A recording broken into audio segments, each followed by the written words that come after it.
Halo guys, kembali lagi nih di video kita. Nah, jadi di video kali ini kita akan melanjutkan pembahasan materi fikih apa itu najis. Nah, tapi sebelumnya kita udah membuat video part 1. Itu ada video ini. Jangan lupa ditonton ya. Nah, kalau kalian ingin tahu apa itu najis sebelumnya, di video sebelumnya itu kalian harus nonton ini biar nyambung dengan video yang kita bikin di part 2 ini. Tuh. Nah, untuk melanjutkan di video part 2 ini, apa sih yang bakal kita bahas di video part 2 ini? Nah, kita bakal ngebahas najis yang keluar dari tubuh manusia dan hewan. Nah, untuk yang pertama kali kita bakal ngebahas najis yang keluar dari tubuh manusia. Nah, yang pertama tuh apa sih kalau Ansi tahu? Kalau yang dari tubuh manusia itu pertama tahu darah.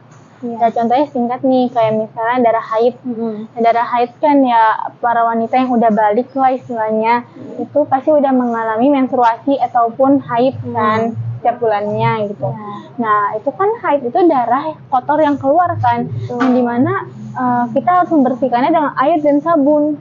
Nah, itu termasuk najis mutawasito, itu karena udah ada rasa, aroma, dan warnanya. Oh ya, yang Anda tahu tuh muntah juga termasuk kan ya najis mutawasito? Bener banget tuh, karena muntah kan juga karena udah ada rasa, terus aroma, sama warnanya juga kan. Dan itu tuh terjadi waktu kayak makanan udah diproses di lambung kita, terus kayak kita dalam keadaan mabuk atau mual gitu, terus akhirnya kita kayak mengeluarkan makanan itu kembali, dan itu muntah kan jadinya. Gitu. Ya, jadi kalau misalnya emang kita dalam perjalanan gitu, misalnya mabuk, nah itu ya harus dibersihkan dengan air dan sabun. Karena itu kan udah bau banget nggak sih? Iya nggak sih, walaupun dikit kan, walau sepele, tapi kan itu juga tetap najis. Ada lagi nggak sih 2 poin selain itu? Ada, itu ada kotoran dan kencing. Ya dari tubuh manusia udah pasti dong, kalau misalnya BAK ataupun BAB gitu ya, itu udah termasuk najis mutawasito. Gitu. Emang sih bener ya, masa iya nggak najis? Bener. Terus kalau yang keempat apa, Sar? Yang keempat itu jenazah manusia. Nah, jenazah manusia muslim itu tuh tetap najis, tapi untuk membersihkan najisnya itu tuh dia harus melalui proses mandi jenazah dulu gitu. Sedangkan kalau orang kafir ya mereka tetap najis gitu loh, udah kayak dilakukan mandi jenazah kayak gitu tuh dia tetap najis gitu loh orang kafir. Jadi kalau misalnya jenazah muslim itu bisa disucikan kembali itu dengan mandi jenazah itu ya? Iya, betul. Oh, jadi penting banget nggak sih mandikan jenazah muslim itu? Itu kayak kembali ke kodratnya nggak sih, jadi suci kembali gitu.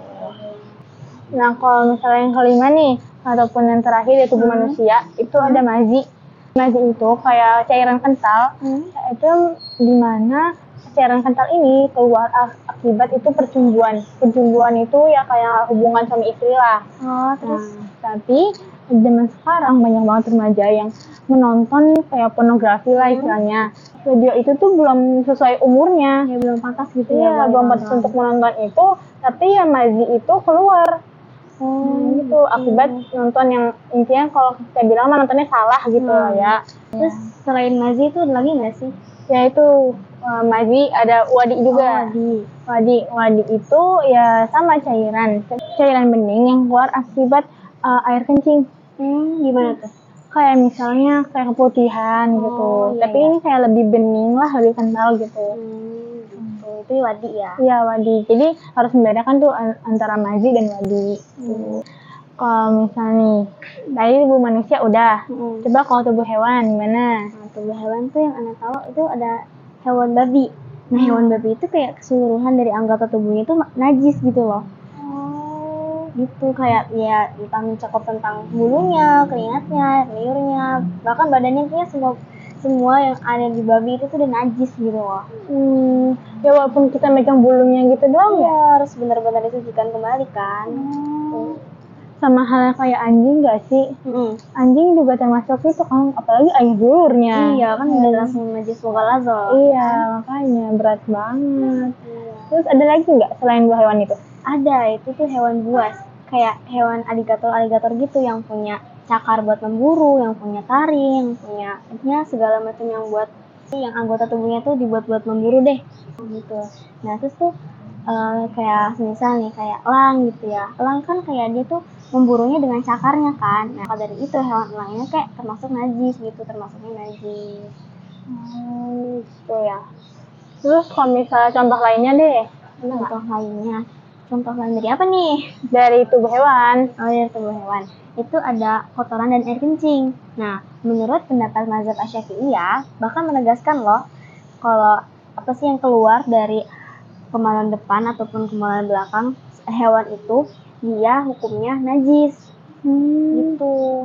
Kalau misalnya hewan itu halal, Tetap aja, ayam kan halal. Emang kotoran dari ayam itu halal enggak kan? oh iya benar. Betul.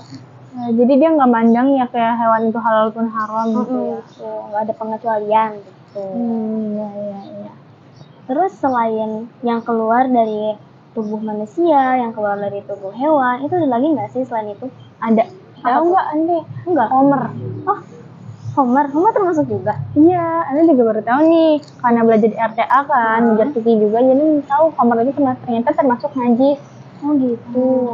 Homer itu kan buah kurma dan anggur yang udah melewati proses tertentu kan, akhirnya menjadi minuman memabukkan.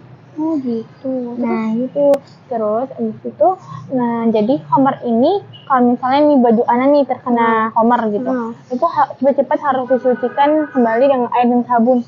Oh jadi sama ya cara pensuciannya yang keluar dari tubuh manusia gitu, kayak darah dan muntah gitu. Iya benar, sama gitu cara pensuciannya, karena kan ya ternyata Ana juga baru tahu kayak Homer gitu, kayak Ana kayak biasa-biasa aja. Homer ya kalau misalnya diminum itu najis gitu, tapi kalau misalnya kena baju ya nggak apa-apa lah. Dan kira gitu dulu ya, ternyata walaupun kena baju juga ternyata masuk najis. Oh gitu, emang udah tetepannya najis gitu ya. Iya.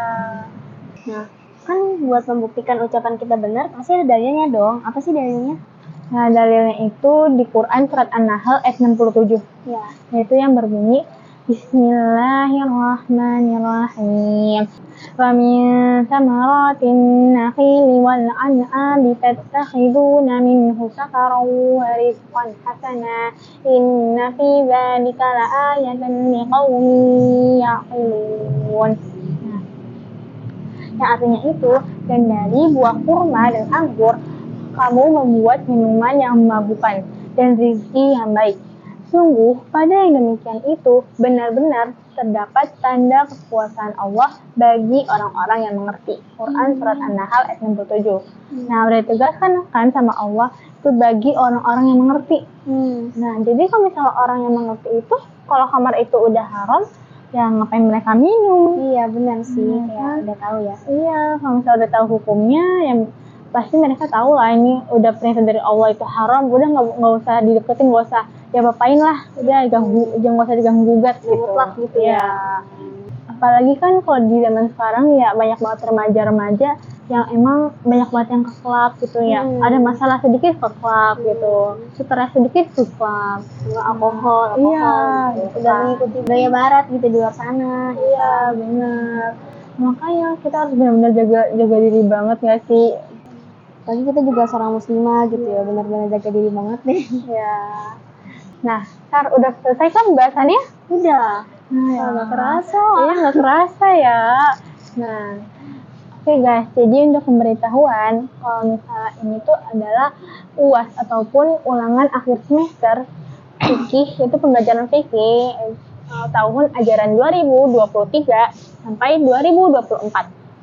Nah, jadi kita ditugaskan untuk membuat video untuk menyebarkan ilmu yang kita dapat kepada kalian semua.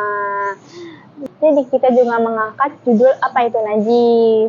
Nah, karena banyak banget yang meremehkan apa itu najis-najis di luar sana gitu. Jadi semoga apa yang kita sampaikan kepada kalian itu bermanfaat. Kurang lebihnya mohon maaf.